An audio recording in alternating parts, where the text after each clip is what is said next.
بسم الله الرحمن الرحيم.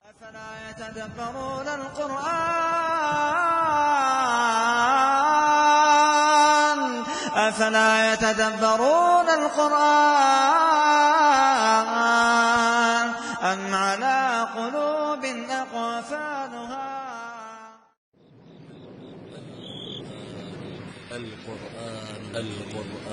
القرآن الكريم كتاب أنزلناه إليك مبارك ليدبروا آياته وليتذكر أولو الألباب. أنزلناه إليك مبارك ليدبروا آياته نازل کی ہے بابرکت ہے تاکہ لوگ اس کی آیتوں میں غور کریں اور بسم الله الرحمن الرحيم. ألف لام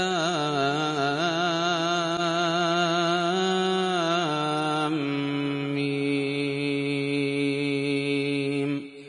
ذلك الكتاب لا ريب فيه هدى للمتقين الذين يؤمنون بالغيب ويقيمون الصلاة ومما رزقناهم ينفقون والذين يؤمنون بما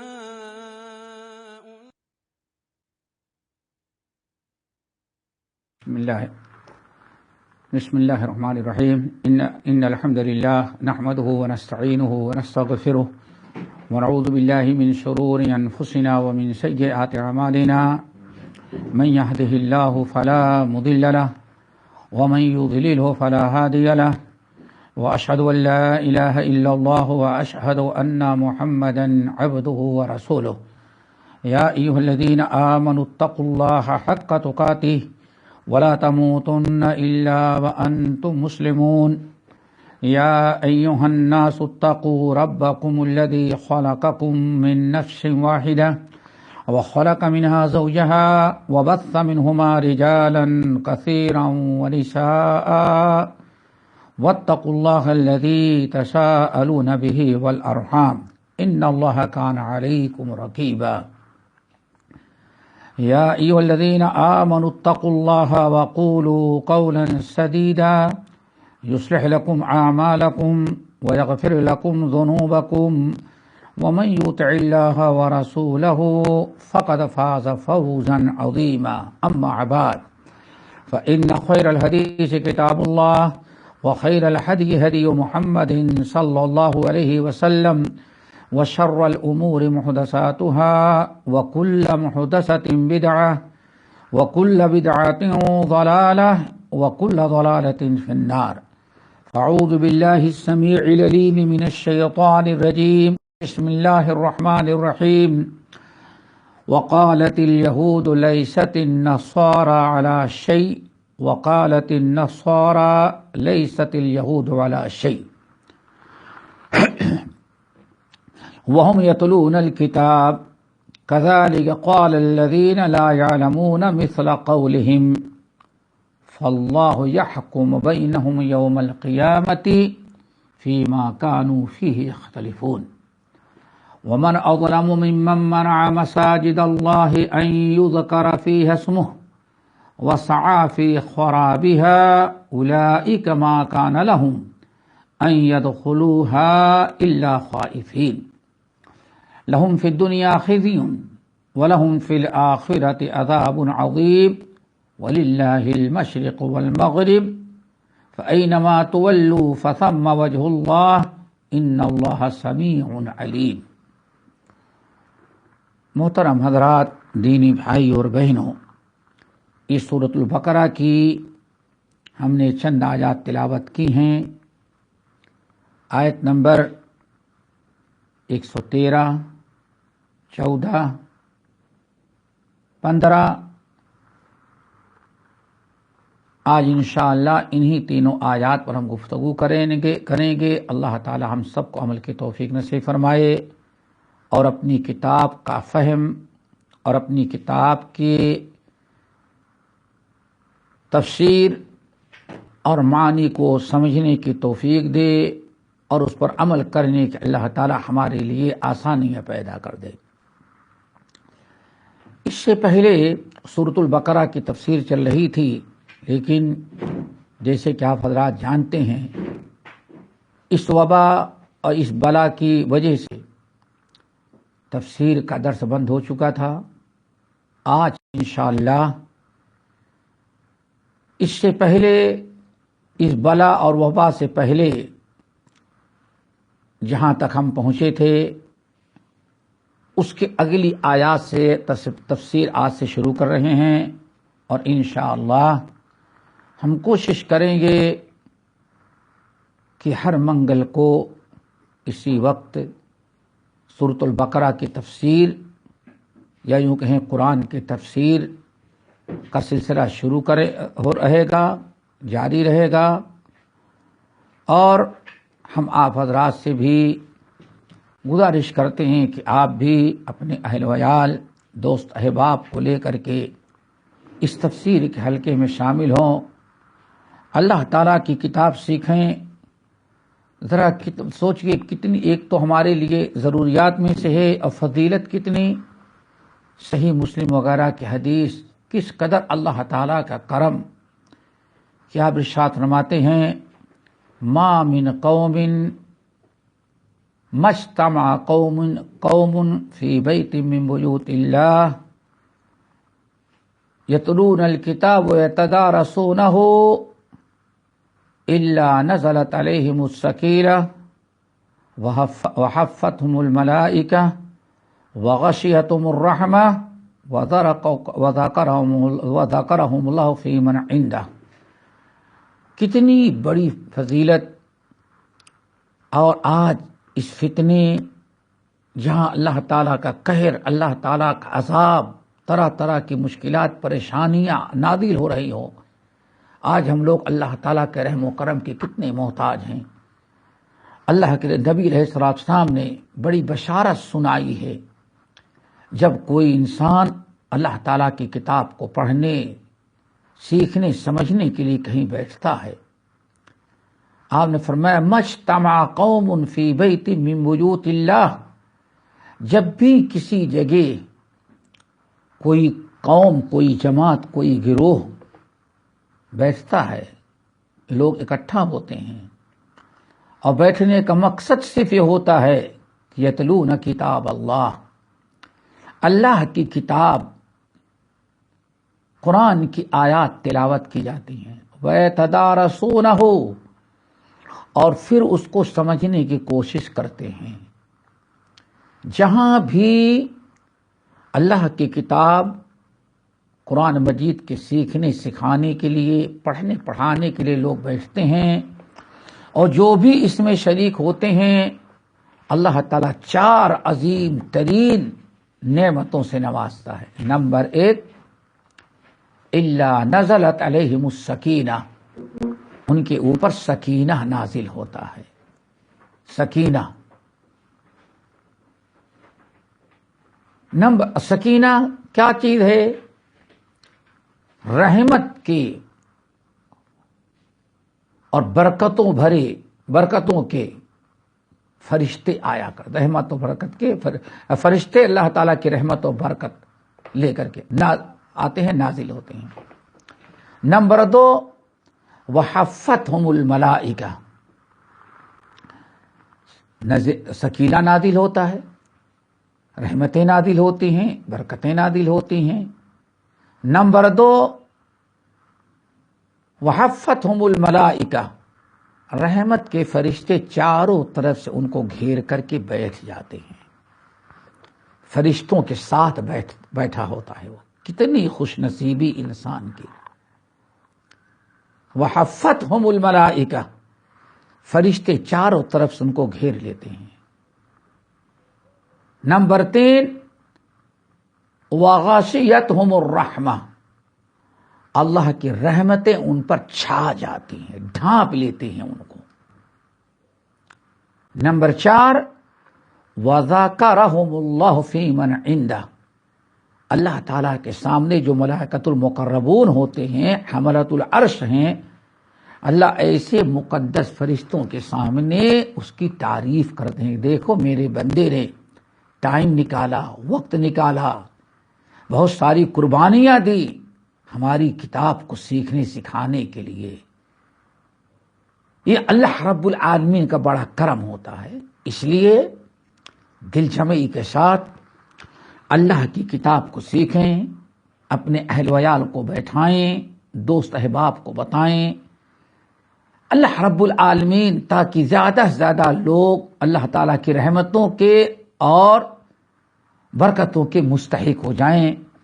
اور کیا خبر انہی پریشانیوں کی وجہ سے، یہ ساری پریشانیاں، بہت ساری پریشانیاں ہماری اسی مجلس اور اللہ تعالیٰ کی کتاب کے سیکھنے سکھانے کی برکت سے اللہ تعالیٰ دور کر دے، ہم کو محفوظ رکھے۔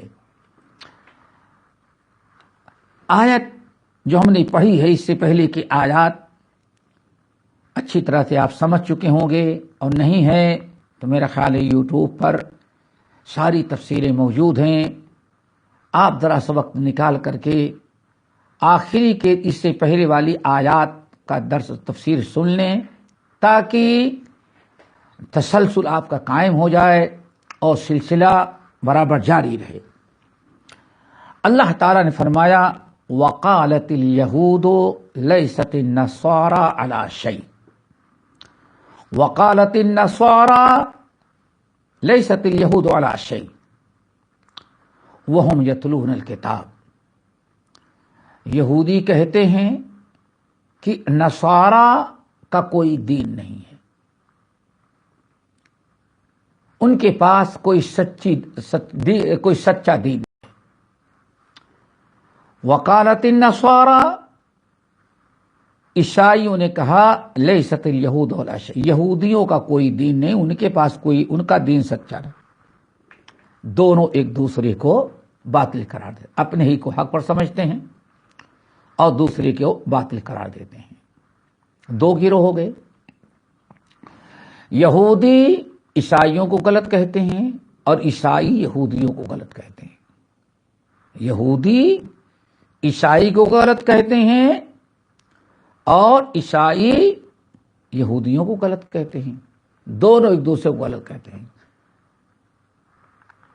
حالانکہ وہم یتلون الکتاب،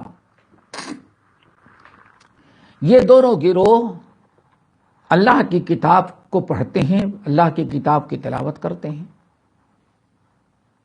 علم ہے، نادان نہیں ہیں، پڑھے لکھے لوگ ہیں، سمجھتے ہیں کہ ہاں حق کیا ہے باطل کیا ہے، لیکن تعصب اور عداوت اور نفرت کی بنا پر کہتے ہیں ایک دوسرے کو۔ یہودی کہتے ہیں عیسائیوں کے پاس کوئی دین نہیں، عیسائی کہتے ہیں یہودیوں کے پاس کوئی دین نہیں۔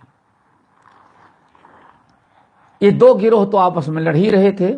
اللہ نے فرمایا کذالک قال الذین لا یعلمون مثل قولہم، اور جو ان پڑھ لا علم لوگ ہیں انہوں نے بھی انہی کی طرح کہا۔ یہ تین گروہ ہو گئے، یہودی، عیسائی اور لا علم ہے۔ یہ تینوں آپس میں کہتے ہیں ہم ہی حق پر ہیں اور باقی سب جھوٹے ہیں، ہمارا ہی دین سچا، باقی غیروں کا، دوسروں کا دین جھوٹا۔ یہ آیت کا ترجمہ ہے۔ اب اس آیت کو سمجھنے کی کوشش کریں،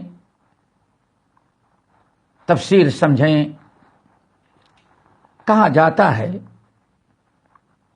کہ آخری نبی محمد صلی اللہ علیہ وسلم کے پاس مدینہ طیبہ نجران کے عیسائیوں کی ایک بڑی جماعت آئی۔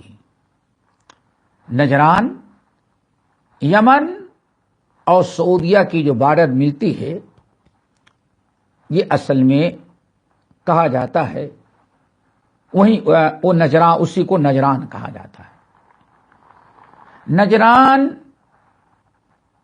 عیسائیوں کی آبادی تھی، اسلام سے پہلے وہاں عیسائی آباد تھے اور بڑی تعداد میں تھے۔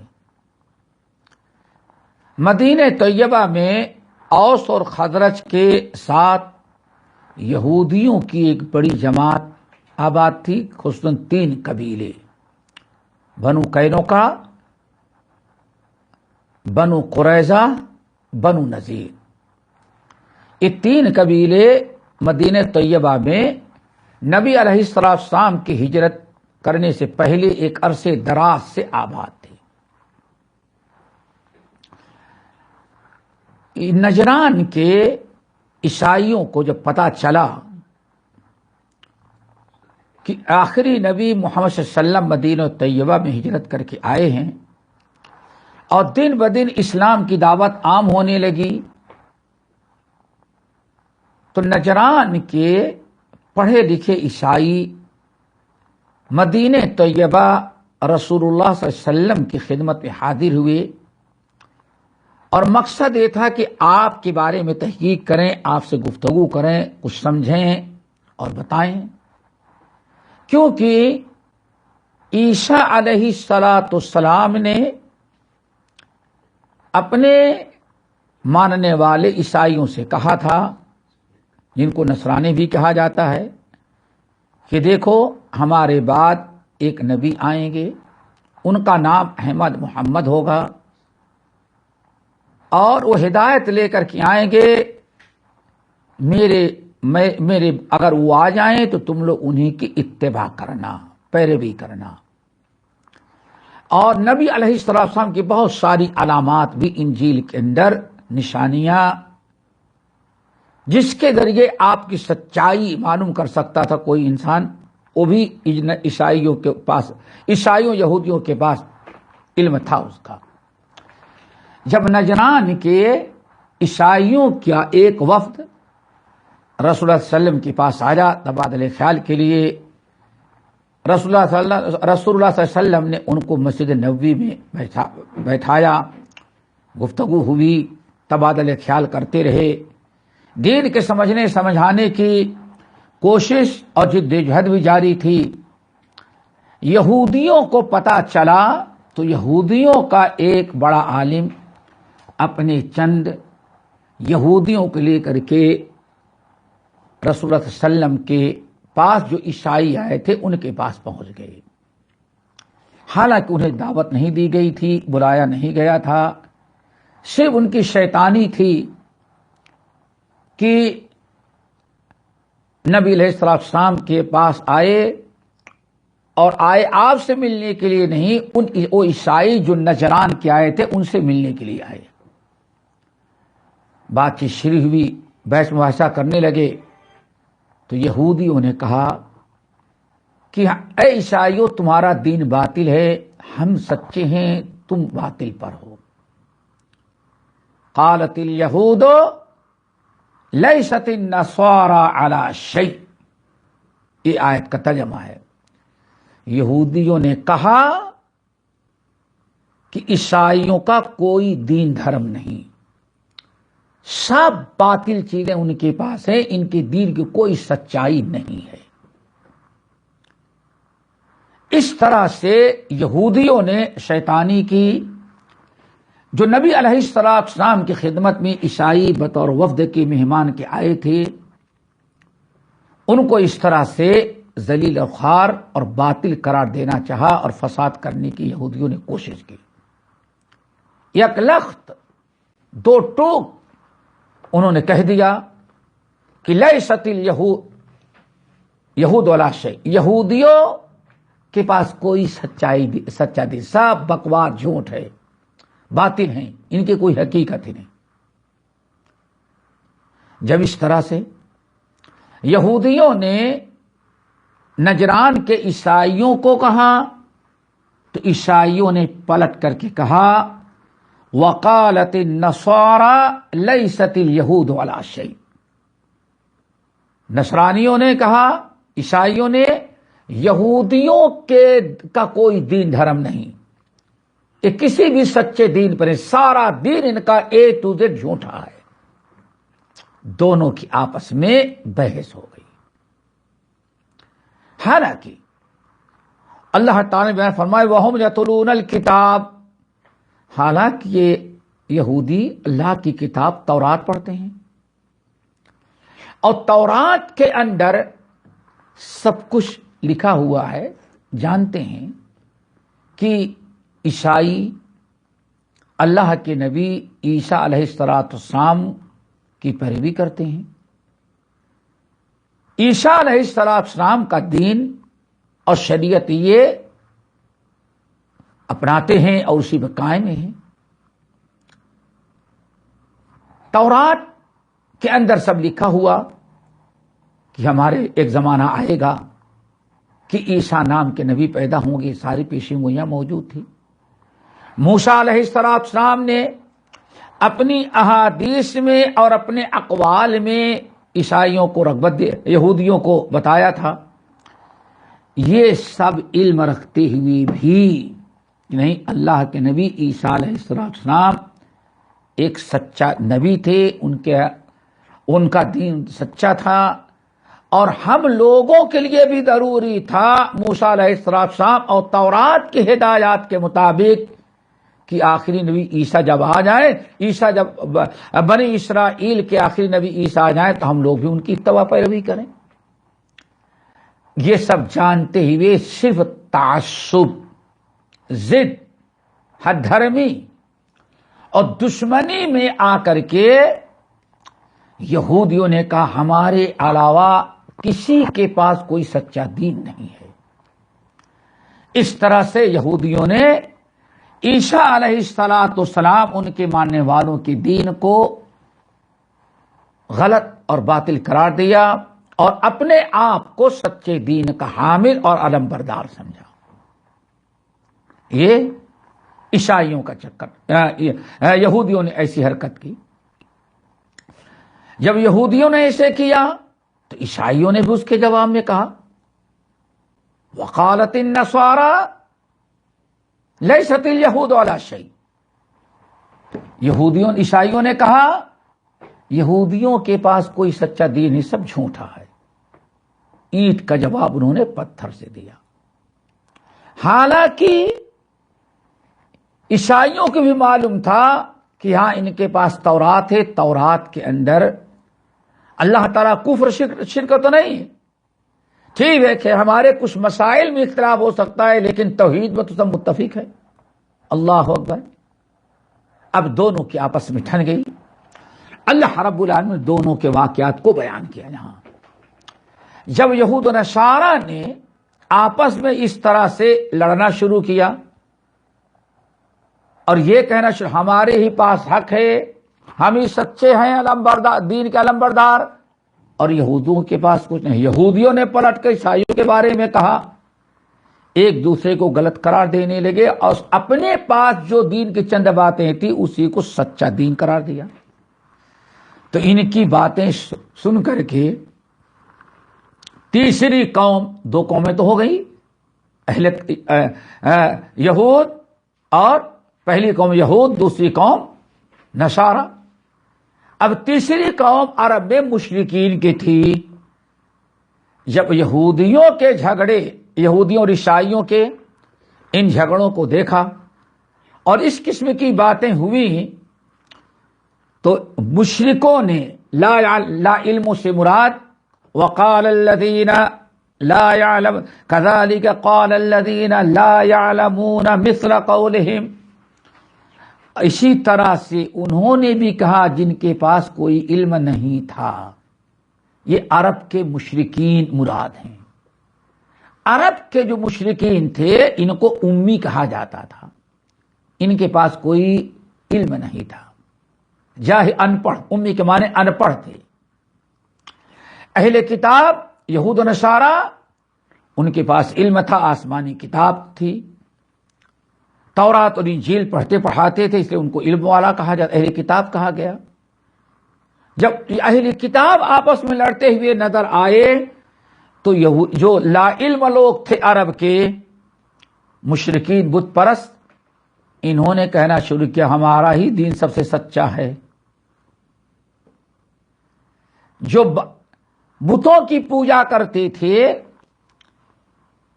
بڑے بڑے ان کے جو ولی اور مجذوب قلندر گزرے تھے، ان کے نام کی مورتیاں اور ان کی قبر بنا کر کے مشرکین ان کی عبادت کرتے تھے، ان کی دہائی دیتے تھے. تو مشرکین نے بھی دعویٰ کیا کہ یہودی بھی جھوٹے ہیں، عیسائی بھی جھوٹے ہیں، ہم سچے ہیں۔ یہ آپس میں ایک قسم کی جنگ چھڑ گئی اور بڑی زبردست جنگ چھڑی۔ اور بڑے کمال کی بات ہے، تینوں اپنے آپ کو حضرت ابراہیم علیہ السلام کے پیروکار کہتے تھے۔ تینوں حضرت ابراہیم کے پیروکار کہتے تھے۔ یہودی کہتے کہ ابراہیم علیہ السلام ہمارے ہی دین پر تھے، عیسائی کہتے نہیں، ابراہیم اللہ کے خلیل نبی ہمارے دین پر تھے، اور مشرکین مکہ کہتے نہیں، تم دونوں جھوٹے ہو، ابراہیم کا دین ہمارے پاس ہے۔ ہم سے زیادہ ابراہیم سے محبت کرنے والے، ابراہیم کی پیروی کرنے والے کون ہو سکتا ہے؟ اسی لیے خانہ کعبہ کے اندر جو بہت ساری مورتیاں اپنے معبودوں کی بنا رکھی تھی، حضرت ابراہیم اور حضرت اسماعیل کی بھی مورتیاں تھیں۔ اب یہ تینوں قومیں آپس میں جھگڑ رہی تھی۔ ایک تو جھگڑا ابراہیم علیہ السلام کس دین کے ماننے والے تھے، یہودی کہتے یہودی تھے، عیسائی کہتے عیسائی تھے، مشرکین عرب اور کفار مکہ کہتے نہیں، ہمارے دین پر تھے، ہمارے ہی مذہب کے ماننے والے تھے۔ تینوں آپس میں ایک لڑائی تو یہ تھی۔ دوسری لڑائی ان تینوں فرقوں کی یہ تھی کہ ہمارا ہی دین سچا ہے اور باقی تم لوگوں کے پاس غلط دین ہے، گمراہ ہو۔ ایک پہلا جواب تو اللہ رب العالمین نے سورۃ النساء کی آیت میں ما کان ابراہیم یہودیا ولا نصرانیا ولکن کان حنیفا مسلما وما کان من المشرکین ما کان ابراہیم یہودیا ولا نصرانیا۔ اے یہودیوں اور عیسائیوں، ابراہیم علیہ السلام سے تمہارا کوئی تعلق، تمہارا مذہب اور تمہارا دین جو تم نے بنا رکھا ہے، اپنا رکھا ہے، گڑھ رکھا ہے، طرح طرح کی بدعات اور باپ دادا کے رسم و رواج کو اس میں شامل کر لیا ہے۔ ابراہیم علیہ السلام نہ یہودی مذہب پر تھے نہ عیسائی مذہب پر تھے۔ تم دونوں کا کوئی تعلق ابراہیم خلیل اللہ کی ملت سے ہے ہی نہیں ہے۔ وما کان من المشرکین، اور اے عرب کے مشرکو، بت پرستو، تمہارا بھی کوئی تعلق ابراہیم خلیل اللہ سے باقی نہیں ہے۔ ٹھیک ہے ان کی نسل ہو، تمہارے انہی کی نسل میں تم ہو، لیکن ان کے مذہب سے تمہارا کوئی تعلق نہیں۔ کیوں؟ تم مشرک ہو، ابراہیم مشرک نہیں ہو، تو بت شکن تھے۔ تم بت پرست ہو، وہ بت شکن تھے۔ تم مشرک ہو، وہ توحید کے علم بردار تھے۔ تینوں کو جواب دیا۔ پھر آگے فرمایا وَلَٰكِنْ كَانَ حَنِيفًا مُسْلِمًا، اصل میں ہمارے نبی ابراہیم جو ہمارے خلیل تھے وہ پکے سچے مسلمان تھے، مسلم تھے۔ اللہ نے فیصلہ کر دیا، تینوں کو جواب دے دیا کہ کسی بھی یہودی کو یہ جائز نہیں کہ اپنے آپ کو ابراہیم علیہ السلام کا پیروکار کہیں، کسی بھی عیسائی کے لیے جائز نہیں کہ ملت ابراہیمی کا پابند اپنے آپ کو بتائے، اور نہ کسی مشرک کو۔ ان اول الناس بابراہیم الذین اتبعوا ھذا النبی، سب سے زیادہ قریب اور ابراہیم سے تعلق رکھنے والے یہ آخری نبی مسلم ہیں، اور جو لوگ ان پر ایمان لائے وہ ہیں۔ ایک جواب تو یہ دے دیا۔ رہی دوسری لڑائی ان تینوں فرقوں کی کہ لستم علی شیء، ہمارا ہی دین سچا ہے، تمہارا دین جھوٹا ہے۔ قالت الیہود لیست النصارى علی شیء وقالت النصارى لیست الیہود علی شیء، اور آگے کذالک قال الذین لا یعلمون مثل قولہم، عرب کے لوگ، عربوں نے بھی یہی دعویٰ کہنا شروع کر دیا۔ اللہ نے فرمایا ان تینوں کے بارے میں تم تینوں باطل ہو، تینوں غلطی پر ہو۔ نہ یہودیوں کے پاس سچا دین ہے، نہ عیسائیوں کے پاس ہے، اور نہ مشرکوں کے پاس ہے۔ سچا دین ہمارے آخری نبی محمد صلی اللہ علیہ وسلم، ان کی اتباع اور پیروی کرنے والے مسلمانوں کے پاس ہے۔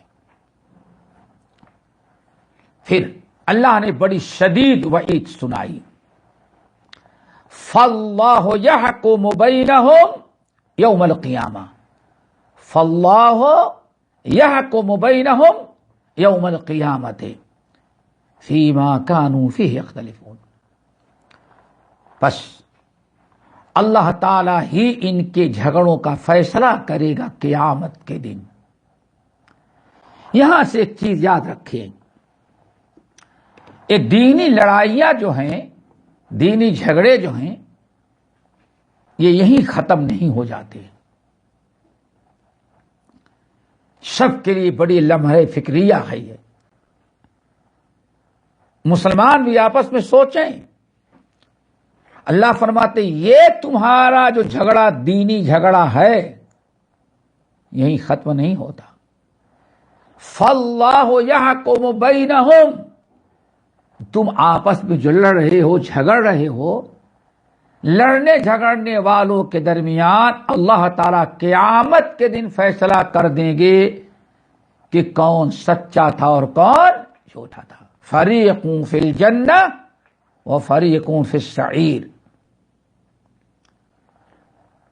ایک گروہ جنت میں جائے گا اور ایک گروہ جہنم میں جائے گا۔ کیوں؟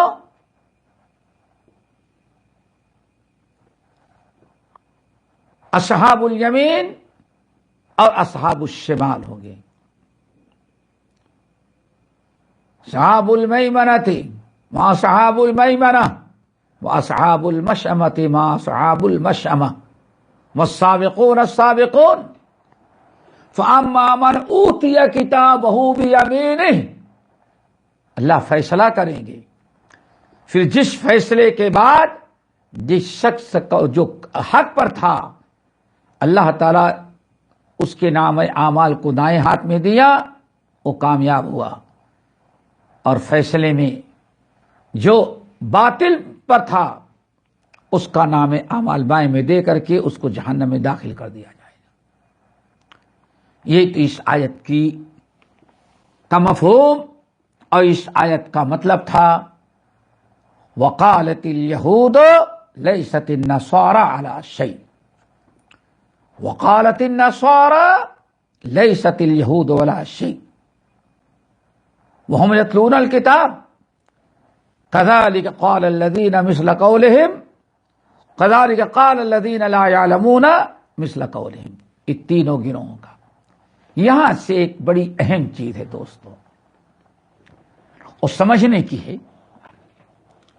اور اس سے پہلی والی آیت کو سمجھیں گے تو بہت بات واضح ہو جائے گی۔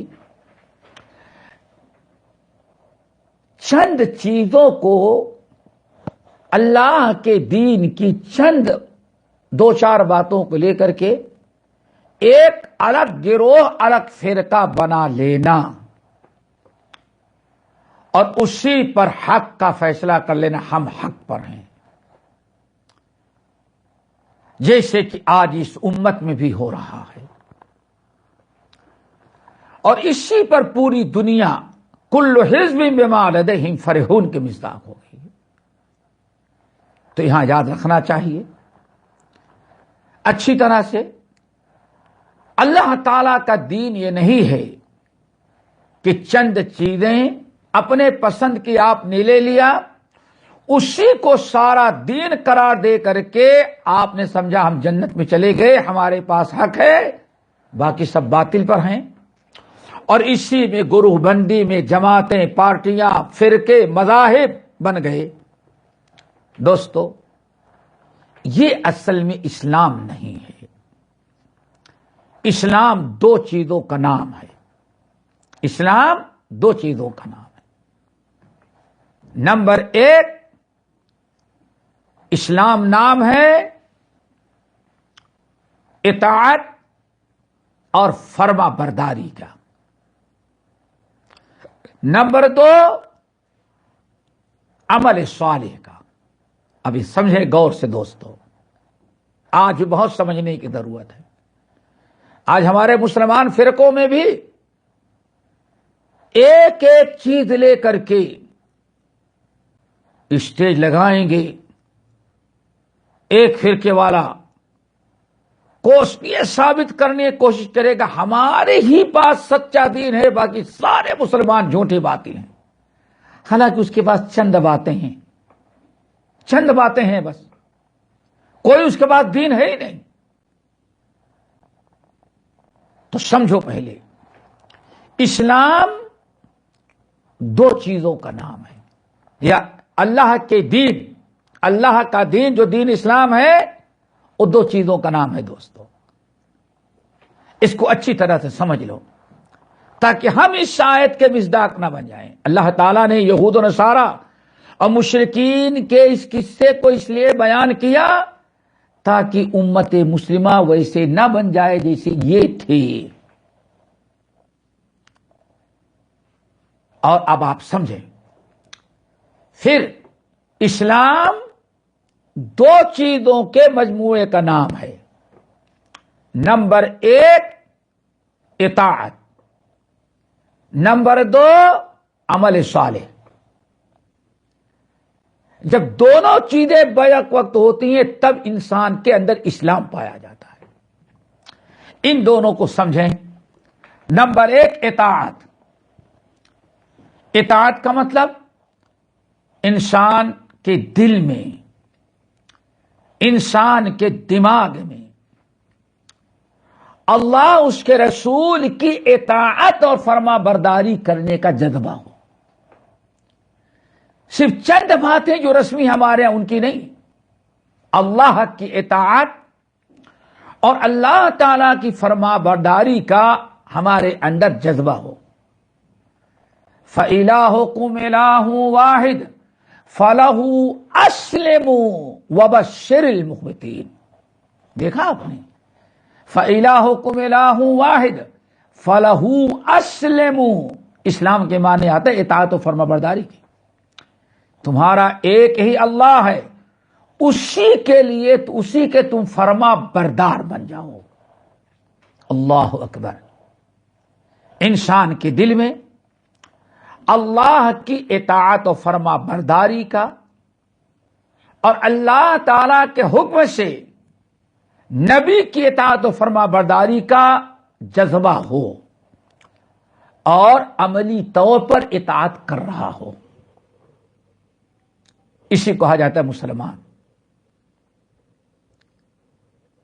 من رضی باللہ ربا وبالاسلام دینا وبمحمد نبی صلی اللہ علیہ وسلم.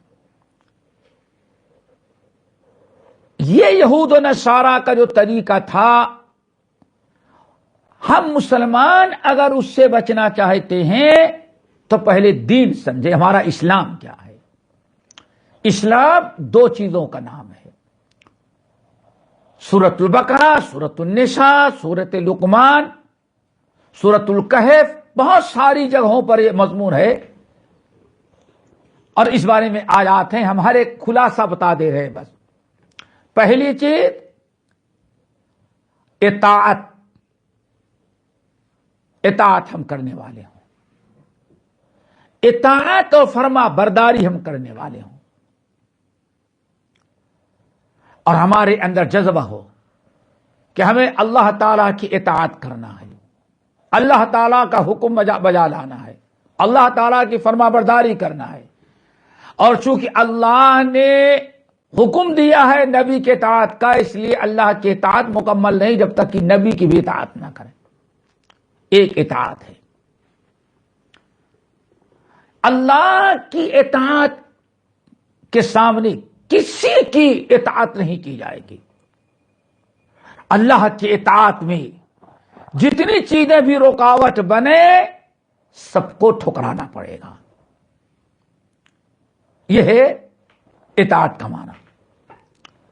نمبر 2 عمل صالح، عمل صالح، انسان عمل صالح کر. اب عمل صالح کس کو کہتے ہیں وہ سمجھنا ہے.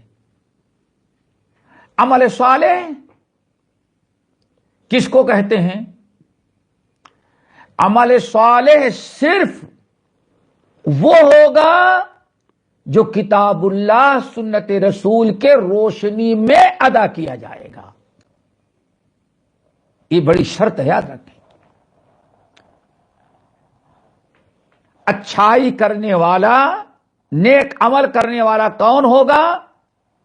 اچھائی کرنے والا، عمل صالح کرنے والا، نیکی کرنے والا وہ ہوگا جو نیکی کرنے میں اس چیز کا خیال کرتا ہے کہ ہمیں وہی کرنا ہے اور وہی عمل کرنا ہے، ویسے ہی کرنا ہے جیسے اللہ اس کے رسول صلی اللہ علیہ وسلم نے ہمیں تعلیم دی ہے. اور جس عمل کو، جو عمل اللہ اس کے رسول کی تعلیمات، شریعت، نبی کی سنت کے مخالف ہوگا وہ کبھی اسلامی عمل نہیں ہوگا اور وہ اسلام نہیں ہوگا. آپ کو ذرا سمجھنا پڑے گا اسے. کیا آپ بتائیں، کیا آج دنیا کے اندر کوئی کہہ سکتا ہے کہ یہودی نماز نہیں پڑھتے؟ یہودی نماز پڑھتے ہیں. عیسائیوں کے ہاں بھی صلاۃ کا تصور موجود ہے ہر ایک. لیکن یہود و نصارہ جو اپنی عبادت کر رہے ہیں، نیک عمل جو کر رہے ہیں، ان کا نیک عمل یا عمل صالح کر تو رہے بیچارے، لیکن ویسے نہیں ہے جیسے اللہ اس کے رسول نے کرنے کا حکم دیا ہے. اسی لیے اتنا کچھ کرنے کے باوجود بھی آج تک مسلمان نہیں سمجھے گئے وہ. اور اللہ نے فرمایا قدمنا ما عملوا من عمل، جتنے بھی اعمال کر رہے ہیں ان کے سارے اعمال کو ضائع اور برباد کر دیا جائے گا. خود قرآن اس بات کا شاہد ہے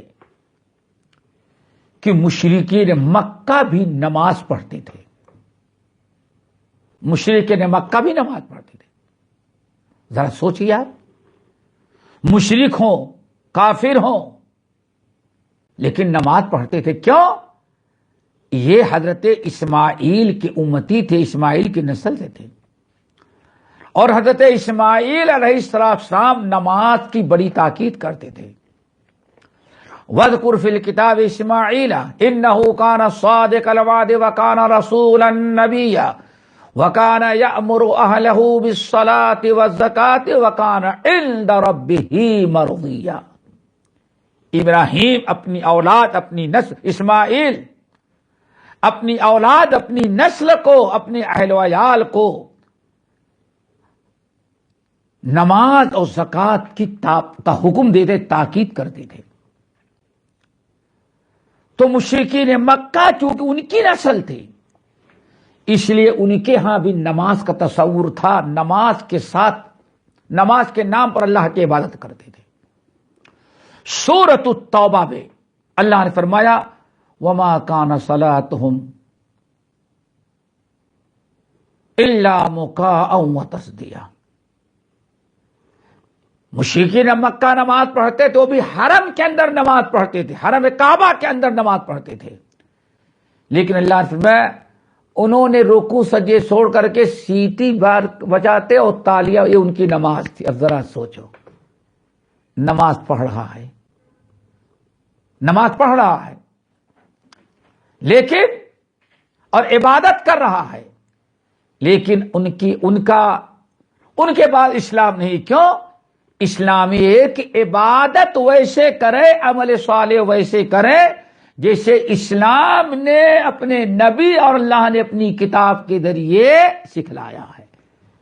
یہ ساری قومیں عبادت کرتی تھی، عمل صالح کرتے تھے، لیکن کسی کا عمل نبی کے بتائے ہوئے طریقے پر نہیں تھا. یہ دو چیزیں یاد رکھیں، ان کا نام اسلام ہے. اب آئیے، اگر آج کوئی جس طرح سے یہودیوں کے بارے میں اللہ نے فرمایا نہیں کوئی دین ان کا حق نہیں، نہ یہودی نہ عیسائی،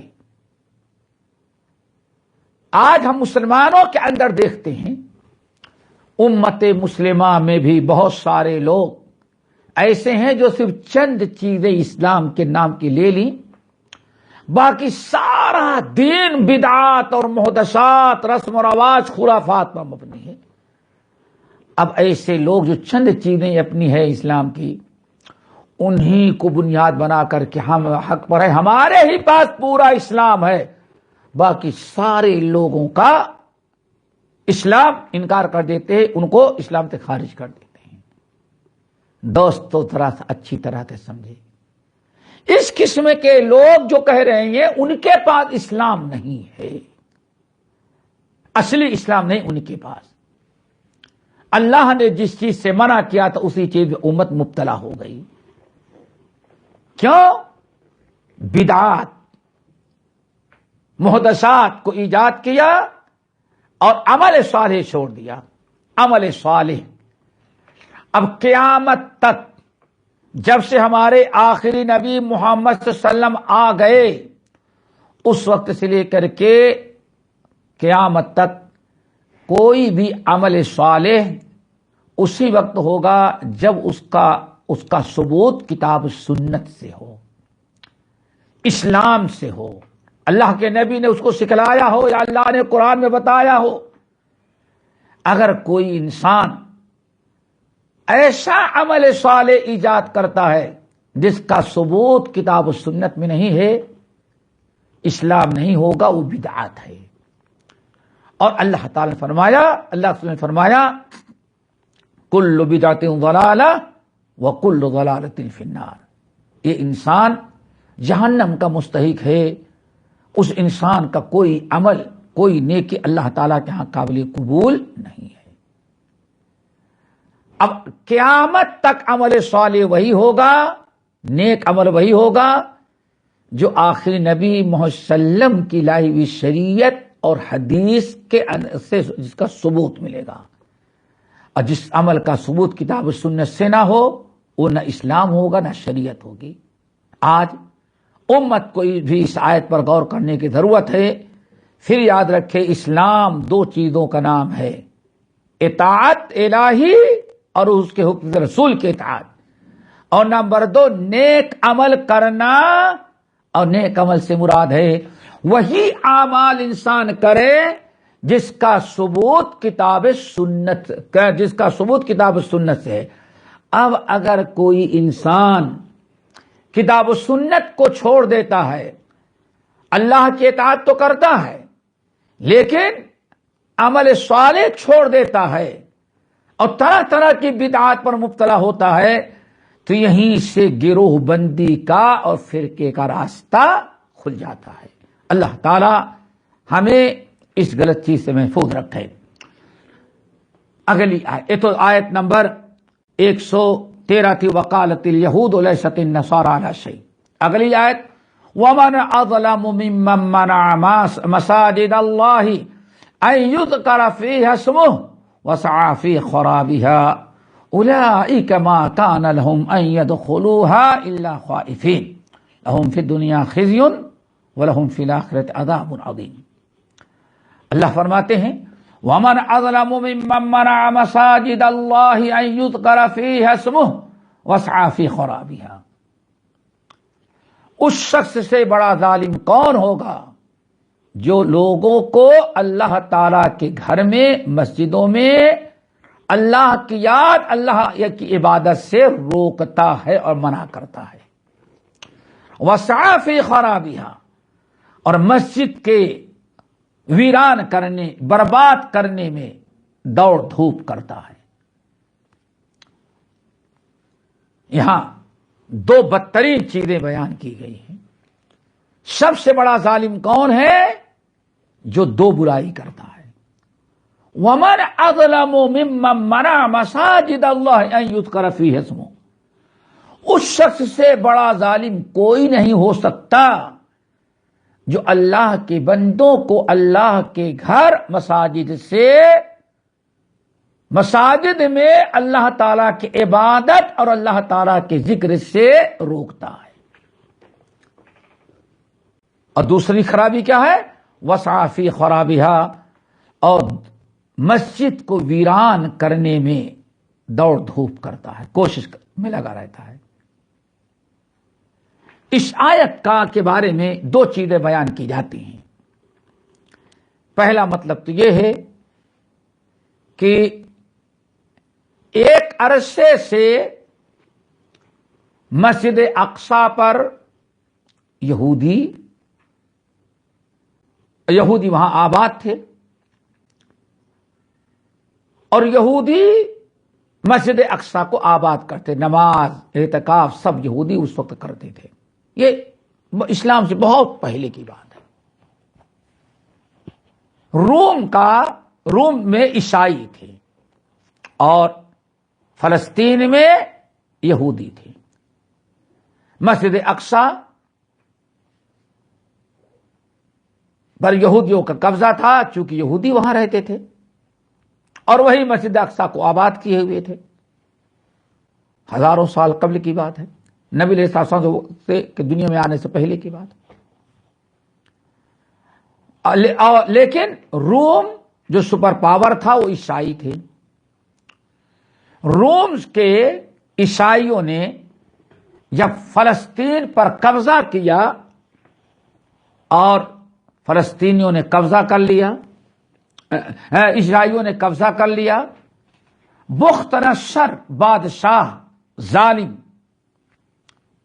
بڑا سا لشکر لے کے حملہ کیا اور یہودیوں کو مسجد اقصی میں عبادت کرنے سے منع کیا، اور بڑی توڑ پھوڑ اس نے مچا دیا، ویران کیا۔ اللہ رب العالمین نے اسی داستان کی طرف اشارہ کیا کہ اس نے بہت بڑا ظلم کیا تھا، اس سے بڑا ظالم اور کون ہو سکتا ہے۔ ایک مطلب تو یہ ہے۔ دوسرا مطلب بہت سارے اہل علم نے کہا کہ یہی زیادہ صحیح ہے کہ اس آیت میں کفار مکہ کے متعلق نازل ہوئی ہے۔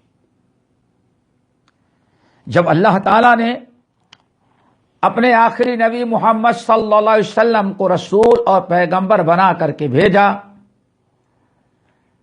اور کچھ لوگ ایمان لائے، تو مسجد حرم کے اندر کفار مکہ نبی علیہ السلام اور مسلمانوں کو نماز پڑھنے سے منع کرتے تھے، روکتے تھے، پابندی لگا دی تھی۔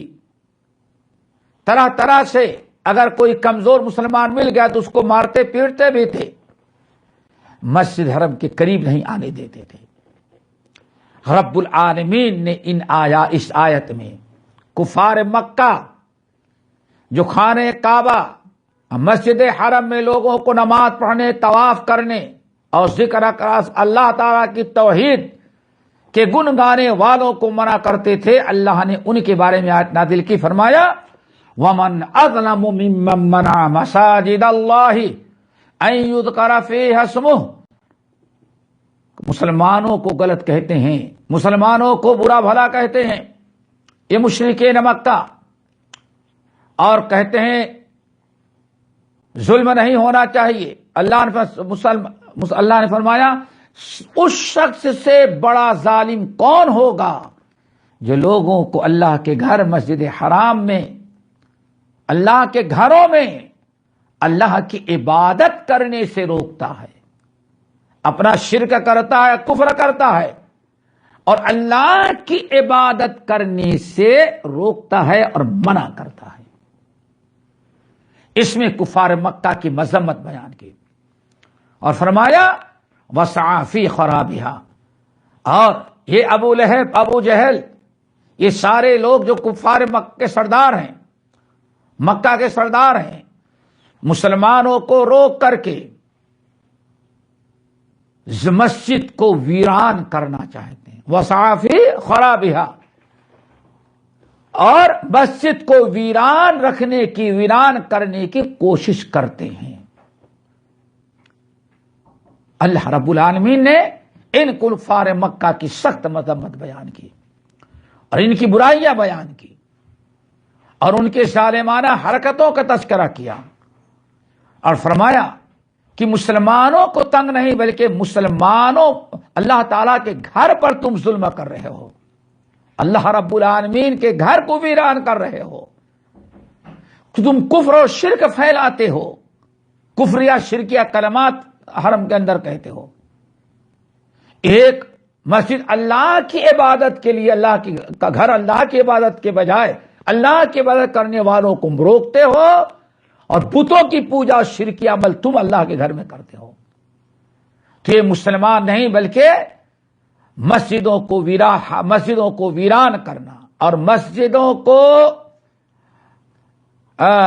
برباد کرنا اور لوگوں کو اللہ تعالیٰ کے ذکر و عبادت سے مسجد سے منع کرنا، یہ بہت بڑا ظلم ہے، اس سے بڑا کوئی ظلم نہیں ہو سکتا۔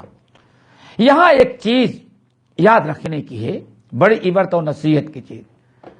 اللہ نے یہ نہیں بیان فرمایا وَمَنْ أَظْلَمُ مِمَّنْ مَنَعَ مسجد اللہ، نہیں، بلکہ کیا ہے؟ مساجد اللہ، جمع ہے، ایک مسجد نہیں بلکہ یہیں سے پتہ چل گیا کہ صرف حرم میں لوگوں کو نماز پڑھنے، ذکر کرنے، اللہ کے عبادت سے روکنا، یہ صرف حرم میں سے روکنا ظلم نہیں، مساجد اللہ، بلکہ دنیا میں کسی بھی مسجد میں اگر لوگوں کو اللہ تعالیٰ کی ذکر سے، اللہ کی عبادت سے، اللہ تعالیٰ سے روکتا ہے کوئی، تو اس سے بڑا ظالم اور کوئی نہیں ہو سکتا۔ وَمَنْ أَظْلَمُ مِمَّنْ مَنَعَ مَسَاجِدَ اللَّهِ، اور جس طرح سے مسجد حرم میں لوگوں کو عبادت، ذکر اذکار کرنے سے منع کر کے کفر و شرک کرنا، اللہ نے فرمایا مسجد کو آباد نہیں بلکہ مسجد کو ویران کرنا۔ کیوں؟ مسجد جس مقصد کے لیے بنائی گئی ہے وہ عمل کرنے ہی نہیں دیتے۔ ایسے ہی دنیا کے اندر کسی بھی مسجد میں اللہ کی عبادت سے روکنا، منع کرنا، یہ اللہ رب العالمین کے گھر کا ویران کرنا ہے۔ وَسَعَ فِي خَرَابِهَا، اسی لیے اللہ نے کیا فرمایا؟ انما یامر مساجد اللہ من آمن باللہ والیوم الآخر واقام الصلاۃ، جو نماز، اعتکاف اور عبادت و ذکر مسجد کے اندر کرتے، یہ اصل میں مسجدوں کے کی تعمیر کرنے والے، آباد کرنے والے یہ لوگ ہیں۔ شرک اور کفر کرنے والے کبھی مسجد کے آباد کرنے والے نہیں ہو سکتے۔ کیوں؟ مسجد اللہ تعالیٰ کی عبادت جس مقصد کے لیے بنائی گئی ہے اسی مسجد کے لیے استعمال ہوگی، تبھی مسجد کو آباد سمجھا جائے گا۔ اللہ نے فرمایا اولئک ما کان لہم، یہ لوگ جو مسجدوں کو ویران کر رہے ہیں، ڈنڈے لے کے کھڑے ہوئے ہیں، ظلم کرتے ہیں، گالی گلوچ دیتے ہیں، دھکے دیتے ہیں، منع کرتے ہیں لوگوں کو، ان کے لیے اجازت نہیں تھا، بلکہ ان کے لیے کیا تھا؟ مسجد میں داخل ہوتے تو عاجزی کے ساتھ ڈرتے ہوئے ادب کے ساتھ مسجد میں داخل ہوتے، نہ کہ ڈنڈا لے کر کے ظلم کے ارادے سے مسجد کے دروازے پر کھڑا ہو جائے، یہ ان کے لیے زیبا نہیں تھا۔ اللہ نے فرمایا ایسے لوگ جو مسجدوں میں اللہ تعالیٰ کی عبادت، اللہ تعالیٰ کا ذکر کرنے سے لوگوں کو منع کرتے ہیں، پابندی لگاتے ہیں اور روکتے ہیں، ان کے لیے تو ظالم ہے ہی ہے۔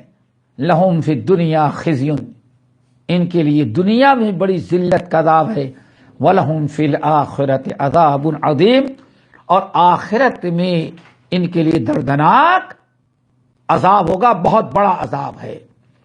وَلِلَّهِ الْمَشْرِقُ وَالْمَغْرِبُ، مشرق اور مغرب کہیں بھی رہو، فَأَيْنَمَا تُوَلُّوا فَثَمَّ وَجْهُ اللَّهِ، مشرق اور مغرب دنیا میں کہیں بھی رہو گے، جہاں کہیں بھی ہو، قبلے کے تم کر لے گو تو وہی تمہارا قبلہ ہے۔ ان اللہ واسع علیم، اللہ تعالیٰ وسیع علم رکھنے والا ہے۔ یہاں اللہ نے آسان کر دیا کہ دنیا میں صرف حرم ہی کے اندر نہیں، جہاں بھی تم دنیا میں رہو، مشرق میں یا مغرب میں، دنیا کے آخری کنارے میں رہو، وہیں سے تم قبلہ کر لو، تمہارا قبلہ وہی خانہ کعبہ ہی رہے گا۔ اللہ تعالی ہم سب کو عمل کی توفیق نصیب فرمائے. اگلے ہفتے انشاءاللہ اس کے بعد والی آیات. اقول قولی ھذا واستغفر اللہ من کل ذنب واتوب الیہ. ہمارے چینل کو سبسکرائب کیجیے اور بیل آئیکن کو دبانا نہ بھولیے تاکہ آپ کو نئی ویڈیو برابر ملتی رہیں. لائک اور شیئر کرنا نہ بھولیے.